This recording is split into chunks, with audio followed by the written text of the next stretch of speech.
పాలడు భాస్కర్ గారు ఈరోజు ఇక్కడ జరుగుతున్నటువంటి ఈ సంస్మరణ సభ గురించి తెలియజేశారు.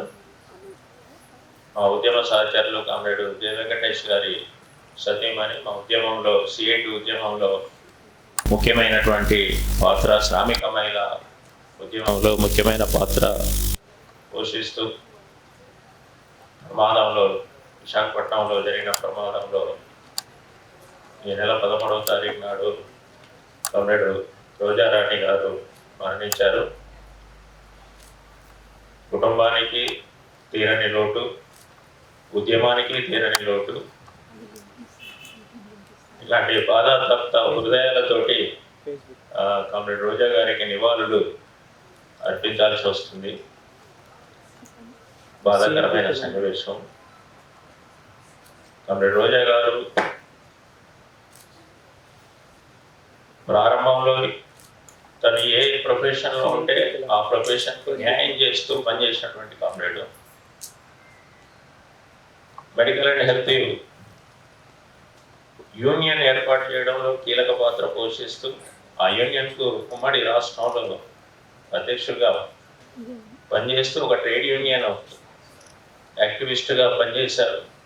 ఆ తర్వాత తన వృత్తిలో ప్రమోషన్స్, తన చదువు కొనసాగిస్తూ పిహెచ్డి పూర్తి చేసి బాధ్యతల రీత్యా రిజిస్ట్రార్గా, ఆ తర్వాత ప్రొఫెసర్గా బాధ్యతల్లోకి వెళ్ళినప్పుడు ఒక గెజిటెడ్ ఆఫీసర్గా ఆ ప్రొఫెషన్ కూడా న్యాయం చేస్తూ, కానీ తను కార్మిక వర్గ దృక్పథాన్ని ఏనాడు విడిచిపెట్టకుండా ఒక మేధావిగా, ఒక ఇంటలెక్చువల్గా కూడా ఉద్యమానికి ఏ రకంగా సహాయం చేయొచ్చో ఆ రకంగా తను సహాయం చేస్తూ ఉద్యమాన్ని, కార్మిక వర్గ ఉద్యమాన్ని, పీడిత ప్రజల ఉద్యమం ముందుకు వెళ్ళాలని ఆకాంక్షించినటువంటి గొప్ప వ్యక్తి. అట్లాగే చనిపోవడం అనేది ప్రకృతిలో ఒక వయస్సు తర్వాత చనిపోవడం అనేది ఒక పద్ధతిగా ఉంటుంది.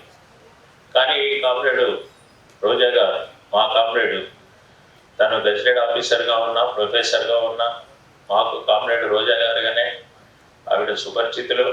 ఆ రకంగా ఉద్యమంలో అనేక విధాలుగా బాధ్యతలు నిర్వర్తించేటువంటి దాంట్లో ఈ అకాల మరణం, ప్రమాదానికి గురై మరణించడం అనేది ఇది తట్టుకోలేని విషయం. ఏమైనా వెంకటేష్ గారిని ఓదార్చడానికి మేము అందరం శతవిధాల ప్రయత్నాలు చేస్తున్నాము. అయినా ఆ లోటు తీరనేది. అట్లాగే ఆకాంక్ష వెంకటేశ్వర రోజా గారి అమ్మాయి డాక్టర్ చదువుకుంది, ఎండిగా కంప్లీట్ చేశారు. అయినా తను ఇప్పుడు తల్లిని కోల్పోయినటువంటి కూతురుగా, అట్లాగే ఆ కుటుంబం, ఇరు కుటుంబాలు బాధతో ఉన్నటువంటి సందర్భం. అట్లాగే మా సీనియర్ నాయకత్వం, రోజా గారితో సన్నిహితంగా ఉన్నటువంటి నాయకత్వం, ఉమ్మడి రాష్ట్ర నాయకత్వం కూడా ఇక్కడే ఉన్నారు. కాబట్టి అందరూ బాధపడుతున్న ఈ సందర్భాన్ని సిఐటియు తెలంగాణ రాష్ట్ర కమిటీ ఒక సంస్మరణ సభగా మనం నివాళులు అర్పించడం సముచితంగా ఉంటుందని చెప్పి మేము ఈ నిర్ణయం తీసుకున్నాం. అనేక మంది శ్రేయోభిలాషులు మిత్రులు వచ్చారు. పల్ల రాజేశ్వరరెడ్డి గారు, జనగామ శాసనసభ్యులు, వెంకటేష్ గారి కుటుంబంతో సన్నిహితులు, వారిని వేదిక మీదకి రావాల్సిందిగా ఆహ్వానిస్తున్నారు. తాత మధు గారు, ఎమ్మెల్సీ గారు, వారిని కూడా వేదిక మీదకి రావాల్సిందిగా ఆహ్వానిస్తున్నారు. జులకంటి రంగారెడ్డి గారు, మాజీ శాసనసభ్యులు, సిపిఎం రాష్ట్ర కార్యదర్శి వర్గ సభ్యులు వేదిక మీదకి రావాలి.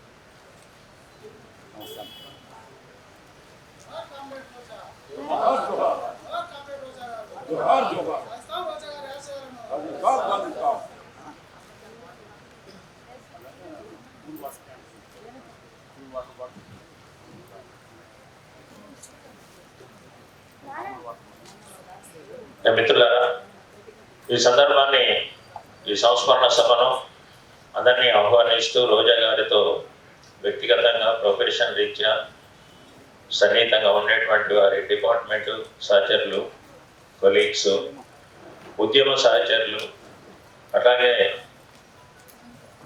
ఇతర ప్రముఖులు కూడా రోజా గారితో ఉన్నటువంటి సాన్నిధ్యం, పరిచయాలతో వారందరూ కూడా ఈ సమావేశానికి వచ్చారు. వారందరికీ కూడా మరొకసారి నేను ధన్యవాదాలు చెప్తూ, ఈ మీటింగు కొన్ని పరిమితులతో మనం ఏర్పాటు చేసుకోవాల్సి వస్తుంది. ఒకటి, హాల్స్ దొరకలేదు మాకు. ఈ హాల్ 1 గంట వరకే ఉంది. అట్లాగే ఎక్కువ మంది రోజా గారికి నివాళులు అర్పించడానికి ఇక్కడికి వచ్చారు. కాబట్టి ఈ పరిమితుల్ని దృష్టిలో పెట్టుకొని నివాళులు అర్పిస్తూ ప్రసంగించేటువంటి పెద్దలందరూ కూడా క్లుప్తంగా వారి సందేశాన్ని ఇవ్వాల్సిందిగా నేను రిక్వెస్ట్ చేస్తూ